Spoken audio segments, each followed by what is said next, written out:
Alright guys, we are back for another Dokkan battle video. So I'm sitting here.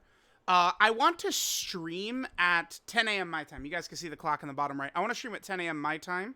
And I want to rainbow the gammas and then, go on like a gamma world tour and stuff like that. Most of the thumbnails I've got pre-made right now are basically gamma thumbs. So I got to do that before I can really start to spread my wings and record like crazy today.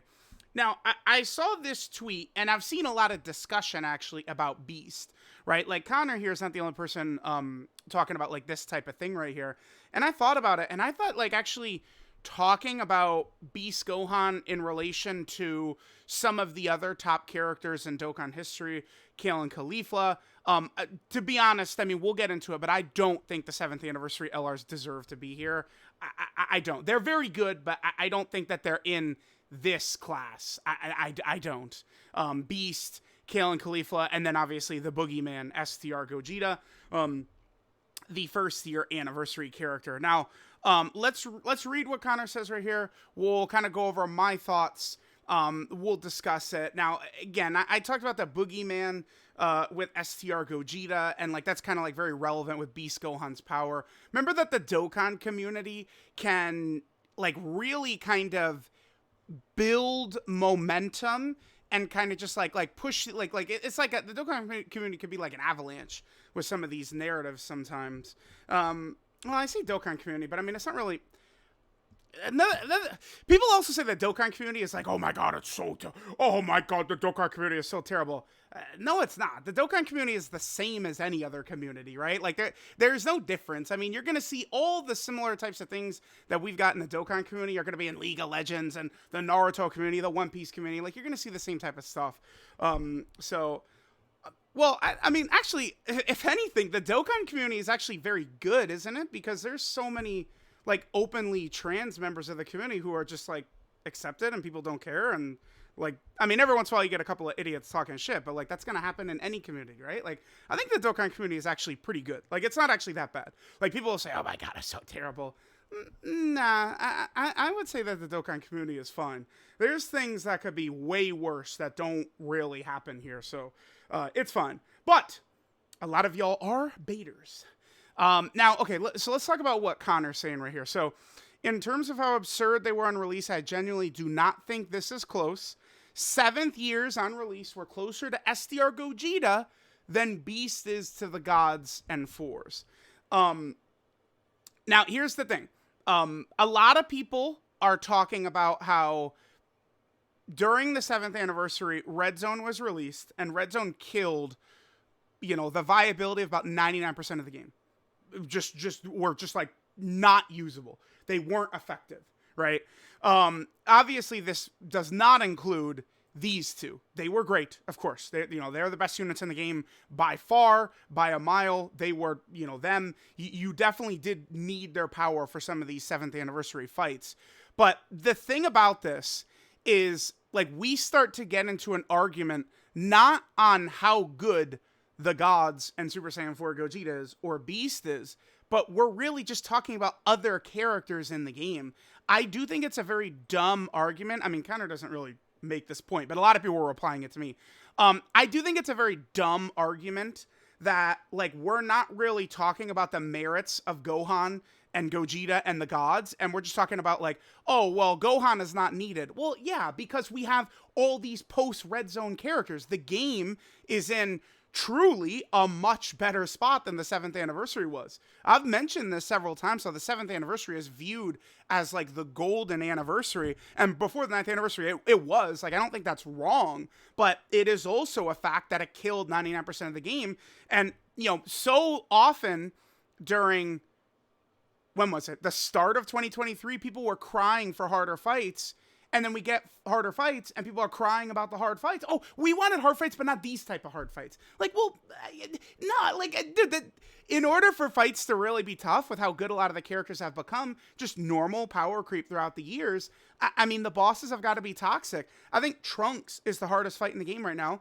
because he's toxic. He locks. Many runs, you guys might have watched some of the videos, many runs against Trunks literally come down to who starts in slot 7. because Trunks will lock the slot 7 character, slot 1, insta-kill them, and you have no counterplay, right? Like, that is a toxic fight. And that's kind of what needs to happen for bosses to be tough. Now, the thing about Beast versus the Gods and Super Saiyan 4 Gogeta, and then we can look at some of the replies I got right here, is that Beast has no weakness. There's none. I did a million videos yesterday, and it's just like we hop in, we decimate the boss in 2 seconds. Like, the Fusion Zamasu video is 10 minutes, and probably at least 3 of that is me just yapping away while not like actually like making moves and stuff like that, right? Like, these bosses can't really compete. And like I did mention it, like, there's no weakness to Beast. He has no flaws. There's nothing. He has a great link set. He has a great active skill. He has an easy condition. He has his power turn 1. He has great super attack effects. He has a great leader skill. He leads the best team. He's the best defensive character in the game. He does really good damage. Like, there is no hole to poke anywhere. He supports. It's impossible. Like, you can't. Like, he has no flaws. None. There's no flaws to find. So I did say this yesterday. Like, I mean, maybe do we say he's actually too good? Or like how does Dokkan move from here? And I saw a lot of people talking about that on the timeline when I woke up this morning of, oh my God, Beast makes the game boring and stuff like that. And I mean, to me, I do disagree. I have a lot of fun when, Red Zone Fusion Zamasu came out, the day he came out, and like I got crushed by Red Zone Fusion Zamasu, right? I really enjoy those days. Like, all right, like, our best units and the boss is just so hard on release and like, trading wins and losses and stuff like that. I really have fun with that. But I also do have a ton of fun with just destroying everything. I think that's very fun. If you guys look at some of the most popular releases in Dokkan history, why were they so popular? Because they were like the best units in the game by a mile, or they were just so crazy on release or something like that, right? Like they're just miles ahead of the game. Remember, in Legends, if they drop a ridiculously like, oh my God, they're the best unit in the game by miles, it can be terrible, right? Because that means that's all you see in PvP. Like the days of Zenkai Red Gohan, if you played, you know what I'm talking about, right? Like it's those days, right? Like it's in Legends is different. In Dokkan, I mean, it's PvE, man. Like this is what we want. I mean, I sit here and it's like, oh yeah, 17 and 18 have this flaw, this flaw, this flaw. I mean, Broly has this flaw. Android 13 has these mistakes. I mean, GT, Cell, and Freeze aren't that good. I don't like what they did with Trunks. So I have no room to sit here and criticize Beast at all, and I'm not going to. This is, boom, they did it. They hit the Mickey Mouse checklist. They gave us exactly what we wanted. I've got no complaints. I'm good. Completely satisfied. No problems. I don't think it's an issue. Beast Gohan dominating. Now, could we say it's going to be a problem because of the fact that Beast is going to, like, okay, now they're going to start to make bosses that have to kill him? I don't know. Is that actually true or not? Now we start to get into ifs or buts or whats. What we need to see, it's way too early. My advice is for people to just enjoy the moment. Gohan came out literally yesterday. Came out yesterday, man. So I would tell people to enjoy the moment, right? Have fun with Beast. Dominate the game. Let's see what post 9th anniversary releases look like. What does the first Dokkan Fest look like? Once we start getting tougher bosses. I mean, remember, another thing too, and I mean, I guess I haven't really talked about the thing about the Gods and Super Saiyan 4 Gogeta is while they were the best units in the game by far, they were, as I say right here, victims. It's like they died so easily. They were not invincible juggernauts who could not be touched. These two really had it rough in a lot of moments, right? Now you can go back to the day these guys came out. The one major concern I had at the time was that their guard would only last the first turn.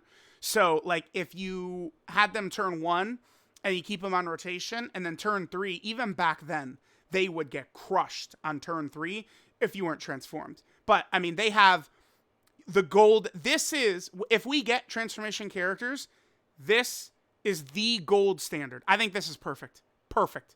That is exactly what you want, right? Like, if Broly was just this, Blue Gogeta was just this, there'd be no issues, right? If this is what Blue Vegito did, no issues. This is the gold standard for transforming. I think that works perfectly. This is what all transformation characters should have. And it's also it's an active skill, so it's a choice. You can choose to transform if you want to, or not transform if you want to, which is really good. But the big bosses at the time, the gods in Super Saiyan 4 Gogeta easily could be massacred by a ton of bosses, man. Baby could destroy the gods. Obviously, Omega, Janemba, Broly, Bojack, Super 17 would obliterate these guys. It's just not the same feeling. I have the same feeling with Beast Gohan that I did when Kale and Khalifa came out. I did not have that feeling with these guys. To me, the best unit I've ever used in Dokkan when they came out, the most invincible, the strongest, the best, is Beast Gohan. It is. Over Kale and Khalifa. Kale and Khalifa to me were the closest. Back then, back then, I mean, I was talking about this nonstop, and people got so mad at me. I have always assumed it's because they didn't like that Kale and Khalifa were number one.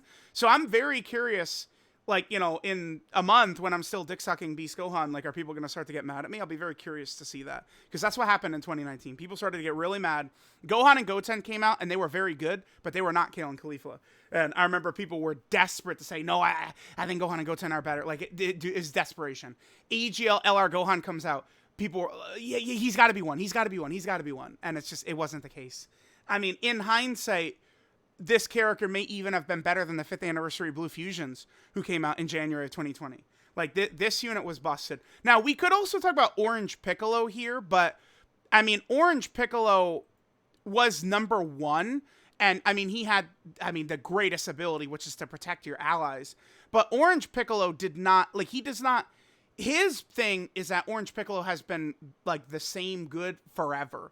Like, I don't kind of put Orange Piccolo in this class, but, like, I would say Orange Piccolo is a Dokkan Hall of Fame character because, again, Orange Piccolo came out in December of 2022, and I don't think his value has really dropped too much. People are saying that, like, oh, he's done, but, like, after using, like, the superhero team a lot and stuff like that, it's like, no, like, I still like Orange Piccolo on the team, right? Like, I do. Having double Beast Gohan active skill, Blue Gogeta active skill, you know, three target ult mechanics, but then Orange Piccolo's giant is big. I haven't put up the video yet, but, you know, the one fight, potentially the fight that gives Beast Gohan's team the most issue is the Omega fight, because the target mechanic doesn't work against AoEs. But you know what cancels AoEs? Orange Piccolo does. So, there's that. Again, I think that Beast is better than Kale and Khalifa. Now, we could talk about Super Gogeta. The thing about it is, I myself was not playing the day he came out, right? And obviously, this was not, like, my experience with characters. I've rainbowed every single character that has come out the day they have come out since Evolution Blue Vegeta. Evolution Blue Vegeta was the very last character I did not rainbow the day he came out. So, here, dude, the wiki takes forever to load. Give me 2 seconds. So, this guy was the last time a character came out that I did not rainbow them the day they came out for a major Dokkan Fest character or an LR character. Every character that's come out of, you know, well, I guess the day they come out is not true, but, you know, within a couple of days of when they first came out. Evolution Blue Vegeta was the last one I did not rainbow. I guess I started my streak with LR Bardock.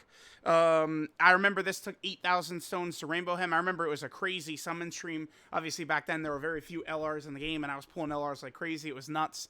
And then the first Dokkan Fest to start my rainbow streak is Future Gohan, right here. Physical Future Gohan, back in May of 21. Or, excuse me, May of 2018, excuse me. So there is that, right? So I don't have the experience of playing Gogeta day one. I got into the game very shortly after Gogeta. It was still in 2016. And I gained a vicious hunger for the game. I devoured Nano's videos, D-Freeze videos, Rhymes videos, Living Ichigo's videos. I devoured these. So, like, I took in all this knowledge of the game, you know, that kind of, like, you know, first year before I got in. I kind of, like, took that in when I, like, really started to get into the game. So I would kind of, like, I don't really have the ability to say definitively, like, anything about Gogeta. It's just kind of like the secondhand stuff that I've heard essentially. So I would kind of still concede to Gogeta and say that he's number one and he cannot be touched in terms of like best units ever. It's a different time back then. There wasn't that many characters and stuff like that. Like everyone will point out that people re-rolled for Gogeta, but I mean, that is kind of, I don't know, that is kind of a stupid thing to say, because back then, Dokkan was really toxic in that they would change the meta of leader skills like very fast. So it's like, Gogeta had the best leader skill in the game, and I mean, dude, within 6 months, Vegito was giving AGL types 3 key and 70% stats, completely blowing Gogeta away within 6 months. Right? Like it's gone. So like that's something to keep in mind, that it was just a different time back then. Like people re-rolled like crazy. By the way, I think re-rolling is not a good idea. But just kind of throwing that out there. So I would leave it in Gogeta's hands as 1. I would put Beast Gohan at 2. Again, this is the strongest character I have ever used when they first come out. And I mean, I have years and years of experience with this now. Like I'm not just making shit up. And again, Gohan has no weaknesses. I would have Kale and Khalifa at 3. And I don't think I would even consider, I don't consider the 7th anniversaries. I'm sorry. I do not think that the 7th anniversary, characters are really in this discussion. It's Beast, it's Kale and Khalifa, and it's STR Gogeta. And again, I would feel more comfortable to just completely concede to STR Gogeta. And just not even, like no point in even talking about a challenger to his throne, and just kind of leaving it as is. I just want to take a glance. Vector here is, I mean, he said, again, I don't like this. We start to get into a discussion of the rest of the game sucked and only the 7th anniversary LRs were good. And I do think that's dumb. Like, that's kind of missing the point of how good the character themselves was. You cannot lose with Beast Gohan. The boss can't do anything. 7th anniversary LRs were food to the bosses at the time. Like, I just think that matters. The 7th anniversary LRs were not invincible. They did not really, well, I don't want to say they didn't feel like juggernauts. I don't want to say, I mean, they were definitely juggernauts, but I just don't like the argument of, like what Vector is saying right here. Plus, the other thing too, if I do this, will it show it up? No, it doesn't. But the other point I wanted to make here was this. Ginyu came out. The point is the 7th anniversary LRs were the first and only 200% leaders. And then all these 200% leaders started coming out who turned these big red zone fights into bitches. Ginyu, I mean, Ginyu still had issues no iteming Broly. Like full Ginyu for his team, that was tough. I mean, if you throw some golden freezes in there, sure. But like Ginyu comes out. Majin Vegeta was not that crazy on release. Remember, he got a lot better many months down the line. Raditz, of course, was just complete ballsack. But then we get to Golden Week. The Goku and Gohan and EGL Cell, they were red zone stompers. They felt very strong at the time when they first came out. So, I just don't like... I think that this is a good discussion to have. But I just don't even see the 7th anniversaries in the realm, man. And again, I don't like kind of pointing out like, oh, you had to have them. That was literally only because the rest of the game sucked. It's like, it's not even because they were just so like, like it's hard to, right? Like, it's not like they were an auto win button. It's just that you had nothing else. That's the thing. Beast is literally an auto win button. And again, as I commented, I can't really comment too accurately on STR Gogeta, so I'm not going to. I'm just going to say back then, you either had him or you didn't, right? Your account was you had Gogeta or you didn't, so we could leave Gogeta at 1, Beast 2, Kale and Khalifa 3.